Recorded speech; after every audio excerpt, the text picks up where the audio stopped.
just want to jump on here and communicate.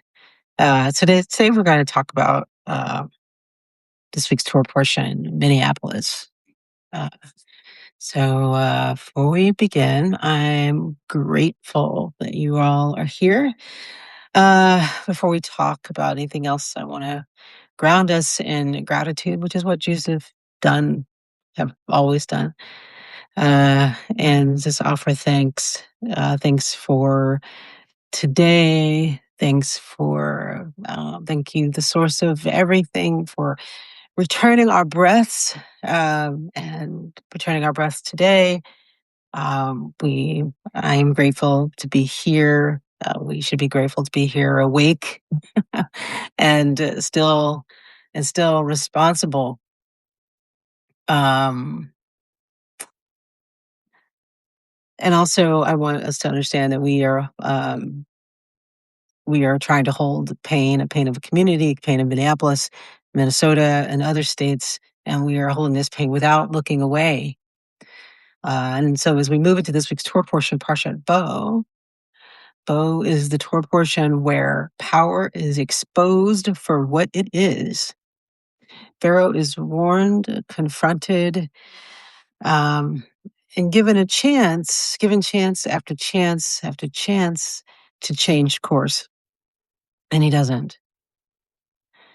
Bo is the moment when God stops negotiating with an empire. The plagues are not just random acts of cruelty, they are revelations, stripping Egypt of its illusions that power is permanent, stripping Egypt of its illusion that its power is permanent, that domination is stability, and that violence brings order.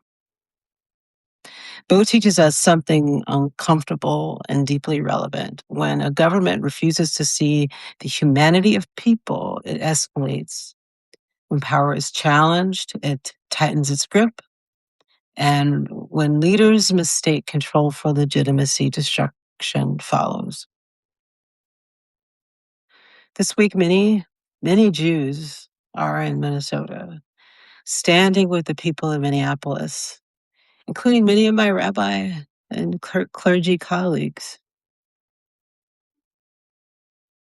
They are showing up as witnesses to the state-sponsored violence, the state being our federal government.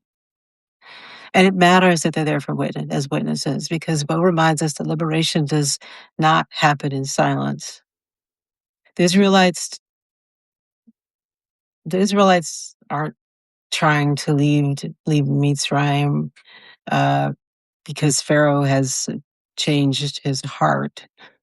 They leave because the moral order of Egypt has collapsed. The moral order of Mitzrayim has collapsed, and that collapse was visible. Bo tells us that when power is built on dehumanization, it eventually devours itself.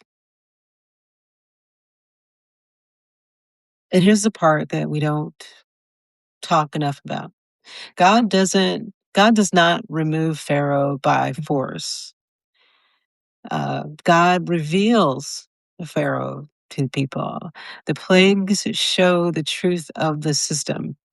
And that's where we are right now. What's happening in Minneapolis is a revelation. Masked immigration enforcement going door to door in Minneapolis, looking for brown people, taking citizens in some cases, and people are being disappeared. A revelation of what matters when militarized power is unleashed without accountability. A revelation of what happens when protest is treated as threat. A revelation of what happens when democracy is hollowed out, but still wearing the costume of law and order. And Parashat Bo insists that legality is not the same as morality. Slavery was legal in this country. Forced labor was legal in this country. And the killing of children was legal in Mitzrayim. Torah doesn't ask whether Pharaoh followed the law. Torah asks whether Pharaoh upheld human dignity. And the answer is no. So the question Bo asks us is not, is this permitted, but is this just? The question that Bo asks, is this just?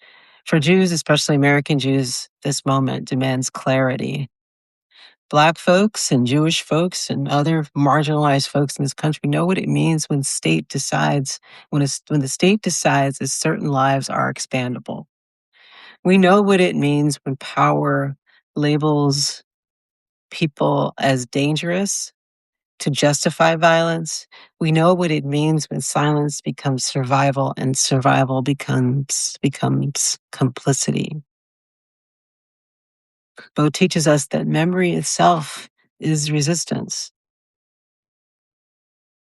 Torah says, tell your children, tell them what happened, tell them what you saw, tell them how power behaved when it thought no one was watching. That's why Jews are showing up in Minneapolis. That's why so many clergy are showing up in Minneapolis right now, because we refuse to look away. Bo tells us don't accept it. The Torah says darkness was so thick it could be felt, but the Israelites had light where they lived.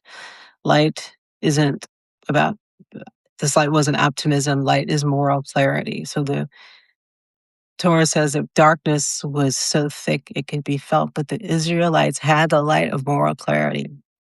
And moral clarity right now means saying this is wrong, what's happening in our country is wrong, what's happening in Minneapolis is wrong. This is dangerous. This is not the society we are willing to hand. At least it's not the society that I am willing to hand to our next generation.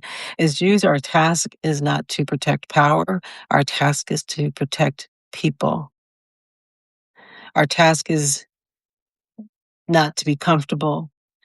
We have to be willing to give up a little bit of comfort if we expect things to change. And may we refuse Pharaoh's logic. May we stand with those targeted by state violence. May we remember that liberation always begins with truth. And may we have the courage to say what Moses said, let my people go. Not some of them, all of them, our elders and our youth, our sons, our daughters, the native born, those not native born, the stranger among us, our neighbors, our friends, every shade of skin, every tongue, and every story, let my people go.